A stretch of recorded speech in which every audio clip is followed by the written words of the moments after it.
Hello everyone, I'm in Central California, Zone 9B. It's the 28th of January, 2017. This is a bare root Weeping Santa Rosa Plum. So this was about double its height, and these limbs were 3 times longer. You have to cut it back at an angle just like this, so you can have water runoff instead of it as a straight cut and have water droplets staying on top and rotting your cut. If water falls onto this cut, it'll run right off.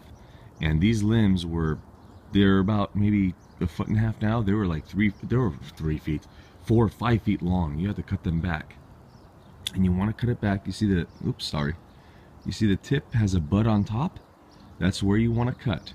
You want to cut with a bud on top, not a bud on the side like right here, or a bud on the bottom right over there. You want a bud on top so it can grow upwards, up, instead of down. You want everything to go up with the weeping and then go back down.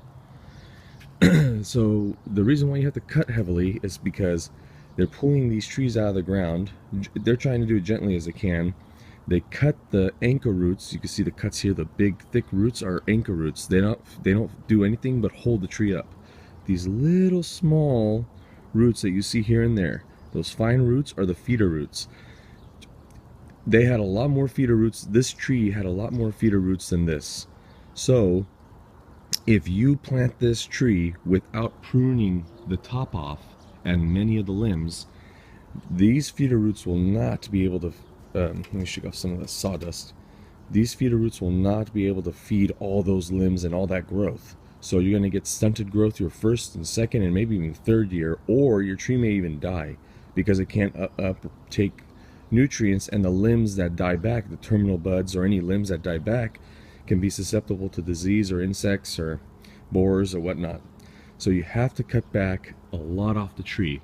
Then once you get it out of the bag, I'm assuming it came in a bag, put it in some water for about 15-20 minutes. Oh shoot, I need to put a little bit more water in here, but as long as the feeder roots stay in there. There you go. Well, that's not that bad. So let's see, and then you want to make a hole about 2 times the width of the longest anchor roots and double the depth. So this you could see a chasm in there. I dig deep. This is probably 3 feet down. I am gonna backfill, but it's 3 feet down. Then you just want to put some good organic material, some potting soil. I want to use garden soil. You want to use potting soil, nice and fluffy, and you know, some blood meal to help with the nitrogen. Right now, I do not put any established fruit trees. I do not put nitrogen because I want fruit. But when a tree is this tiny and, you know, immature, you want growth. So I put nitrogen. Blood meal, I think, is a 1200, so that's a lot of nitrogen and nothing else. Then some, you know, mycorrhiza and soil microbe and organic fertilizer lightly. I think that's about it. So you just let it sit there for about 15 minutes, let it soak up, let the roots soak up some water, plant it in,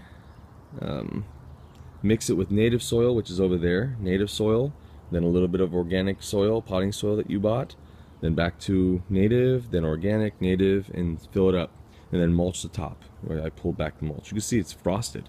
It frosted over last night a little bit. It was, I think, 33. So, but we're starting to bud open. There's a lot of things budding open. So, anyways, that's a quick synopsis of what should be done. There's other people that do stuff different. I may have done something wrong, or I may have done a lot right. You know, just let me know in the comments, or if you have any questions. But once again, I'm going to reaffirm, you have to, this tree is cut right there. It was that tall. That's how much I cut off of it. I should even cut more, but I didn't have long whippy growth down here. So I'm like, well, I'll cut back. So here, these limbs went all the way like this. That's how far they were. That's how much I cut off. Now always cut, you can cut wherever. But with weeping, you always cut with the buds that are on top, so the growth comes from top and then goes back down. You don't want a bud from the bottom and the bud goes to the bottom and I don't even know how that would look. That's gonna look weird. So, but 3 or 4 scaffold branches is pretty good. And there's a couple little ones in the bottom that we'll see what they do. And then always, every cut I make, I put organic, or raw honey on the tips of all cuts. So this had honey last night. I cut this last night. Alright guys, see you later. Have fun. This is the time right now to plant bare roots. Actually, this is late, but the local nurseries didn't get bare roots till yesterday, which is really late. But the buds aren't swelling yet, so it's perfect. So if you're in Zone 9B, or pretty much in California, you have 1 to 2 weeks left of planting your bare roots, and that's it. Alright guys, see you later. Have fun this year. It's going to be a good year for California at least. Alright, bye.